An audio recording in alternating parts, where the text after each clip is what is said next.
Bharatiya Janata party की इस पर्ची सरकार ने लोकतंत्र को खत्म करने की साजिश के तहत काम करना शुरू किया। लोकतंत्र का उपवास तो तभी उड़ गया था, प्रजातंत्र का मजाक तो उन्होंने तभी बना दिया था जब लोकतांत्रिक प्रजातांत्रिक रूप से चुने हुए जनप्रतिनिधियों की भावनाओं को दरकिनार करके केवल दिल्ली से पर्ची से यहां पर सरकार थोप दी गई।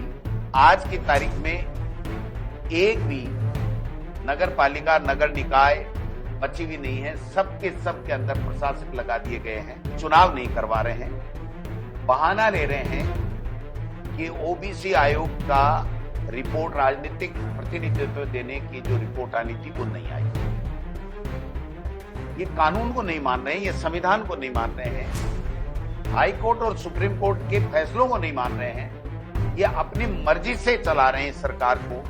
और नगर निकाय और पंचायती राज के जितने भी सरकारें हैं उनको सबको ठप कर दिया और प्रशासक बैठा करके वहां पर विकास के कार्य ठप हो चुके हैं। इस 14 अप्रैल को 15 अप्रैल को अगर ये चुनाव नहीं कराते हैं तो इनके ऊपर कंटेम्प्ट लगेगा। चुनाव कराने पड़ेंगे तो इनकी पोल खुल जाएगी, इनके पोत जनता के सामने आ जाएंगे। इनका 2.5 साल का जो कुशासन है उसके ऊपर मोहर लगा करके इनका सूखड़ा साफ पंचायत राज और नगर निकाय में होने वाला है। ये मुख्यमंत्री जी कहते हैं ना, मैं दिल्ली जाता हूँ, पैसे लेके आता हूँ। आप पैसे वैसे लेने नहीं जाते हो, आप तो धोख देने जाते हो कि मेरी कुर्सी सलामत रहे, मेरे कुछ मत कर देना, मेरा कोई दोष नहीं है, जो आप पर्ची भेजते हो उतना काम मैं करता हूँ, इसके अलावा तो आप मेरे से उम्मीद भी मत करना। हम लोग ग्राम पंचायत कांग्रेस कमेटी का गठन कर रहे हैं। हम लोग नगर कांग्रेस कमेटी के अंदर जितने भी वार्ड हैं उन वार्डों की कांग्रेस कमेटी का गठन कर रहे हैं और तकरीबन 5.5 लाख के लगभग हम पदाधिकारी इस 1 महीने के अंदर प्रदेश कांग्रेस कमेटी के पूर्व पदाधिकारियों में ऐड करने का काम करेंगे। साथ साथ हम आज से यह अभियान पूरे 1 महीने तक जन जागरण का चला रहे हैं कि किस प्रकार से भारतीय जनता पार्टी की इस पर्ची सरकार ने लोकतंत्र को खत्म करने की साजिश के तहत काम करना शुरू किया। लोकतंत्र का उपवास तो तभी उड़ गया था, प्रजातंत्र का मजाक तो उन्होंने तभी बना दिया था जब लोकतांत्रिक प्रजातांत्रिक रूप से चुने हुए जनप्रतिनिधियों की भावनाओं को दरकिनार करके केवल दिल्ली से पर्ची से यहां पर सरकार थोप दी गई।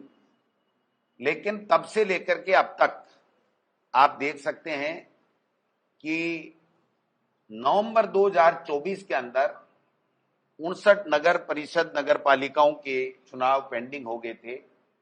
विभिन्न समय पे आज की तारीख में एक भी नगर पालिका नगर निकाय बची हुई नहीं है। सबके अंदर प्रशासक लगा दिए गए हैं और पंचायती राज में भी जो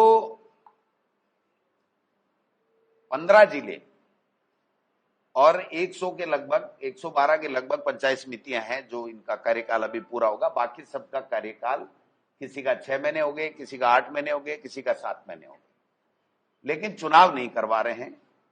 बहाना ले रहे हैं कि ओबीसी आयोग का रिपोर्ट राजनीतिक प्रतिनिधित्व देने की जो रिपोर्ट आनी थी वो नहीं आई। ये कानून को नहीं मान रहे हैं, ये संविधान को नहीं मान रहे हैं, हाई कोर्ट और सुप्रीम कोर्ट के फैसलों को नहीं मान रहे हैं, ये अपनी मर्जी से चला रहे हैं सरकार को। और नगर निकाय और पंचायती राज के जितने भी सरकारें हैं उनको सबको ठप कर दिया और प्रशासक बैठा करके वहां पर विकास के कार्य ठप हो चुके हैं। मैं कहना चाहता हूं कि राजस्थान उच्च न्यायालय की खंडपीठ ने भी नगर निकाय के और पंचायत राज के चुनाव 15 अप्रैल से पहले कराने का आदेश 14 नवंबर 2025 को दे रखा है। इस 14 अप्रैल को 15 अप्रैल को अगर ये चुनाव नहीं कराते हैं तो इनके ऊपर कंटेम्प्ट लगेगा।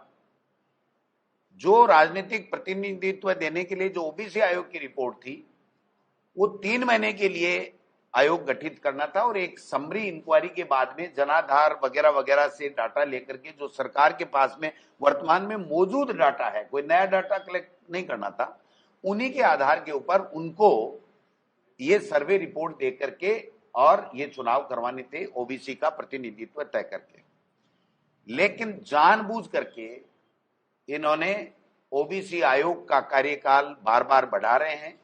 अब सितंबर तक बढ़ा दिया गया है, यानी 12 महीने से ज्यादा का समय इनका ओबीसी आयोग का बढ़ा दिया और जानबूझ करके उसकी रिपोर्ट नहीं ली जा रही है।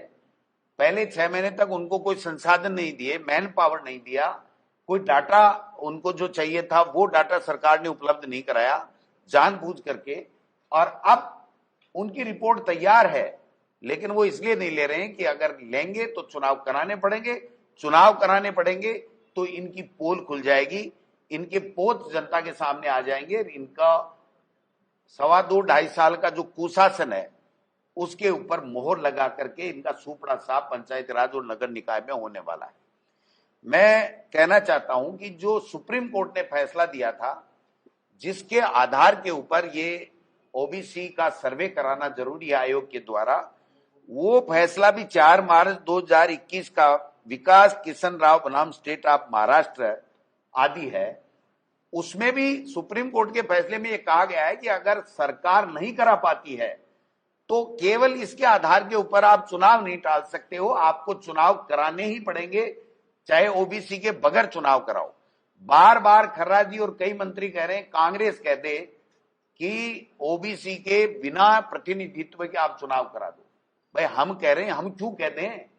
आप विफल हो, आप ओबीसी आयोग की रिपोर्ट लेने में विफल हो, आप ओबीसी आयोग समय पे नहीं बना रहे और बनाने के बाद में 12 महीने में भी अगर आप रिपोर्ट नहीं ले पा रहे हो तो आपकी सरकार विफल है, तो सुप्रीम कोर्ट का फैसला सो मोटो लागू हो जाता है।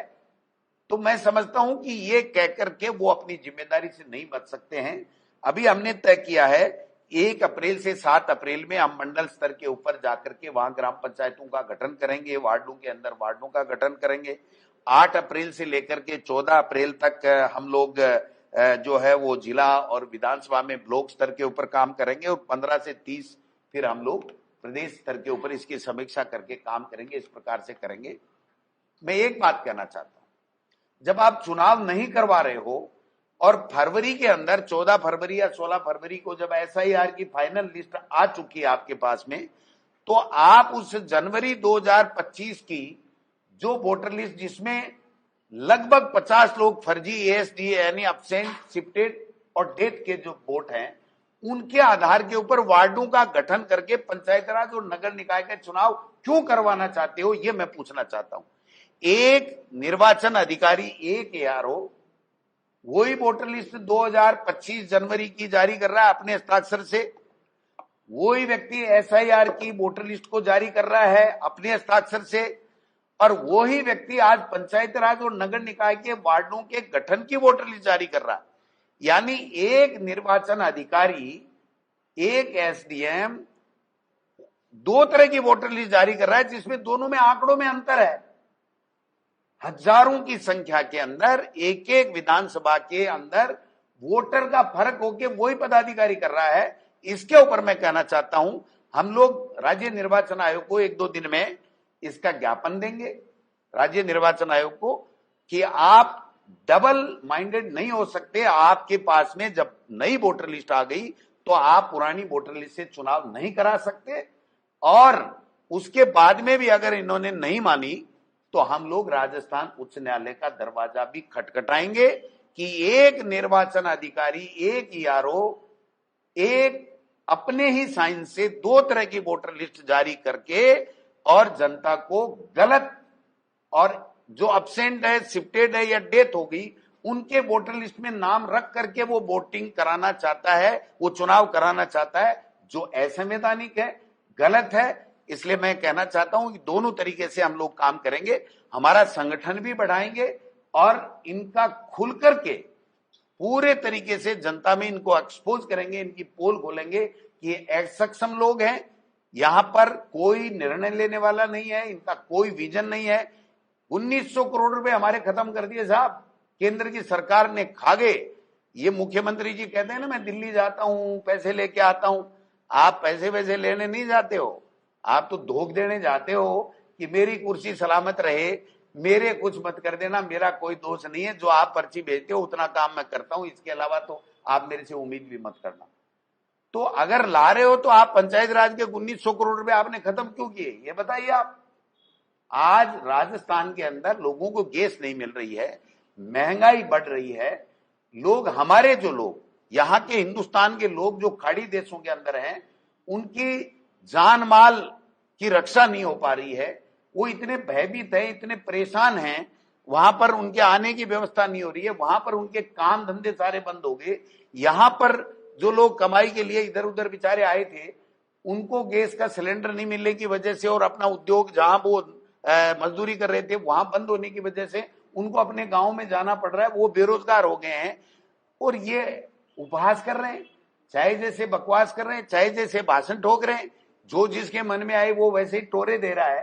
अरे यहां पर ऐसे टप्पे देने के लिए आपको नहीं बनाया है। हाँ, मानते हैं कि असक्षम लोगों का चयन भारतीय जनता पार्टी के केंद्रीय नेतृत्व ने कर करके राजस्थान के हितों के साथ में क्रूर मजाक किया है इनके साथ में, लेकिन कम से कम इतनी वक्कल तो आप लगाओ कि आप चुनाव करा सको, लोगों की जान माल की रक्षा कर सको, लोगों को सिलेंडर। आज आप बताइए, एक सिलेंडर 3500 रुपए में भी ब्लैक के अंदर बिक रहा है।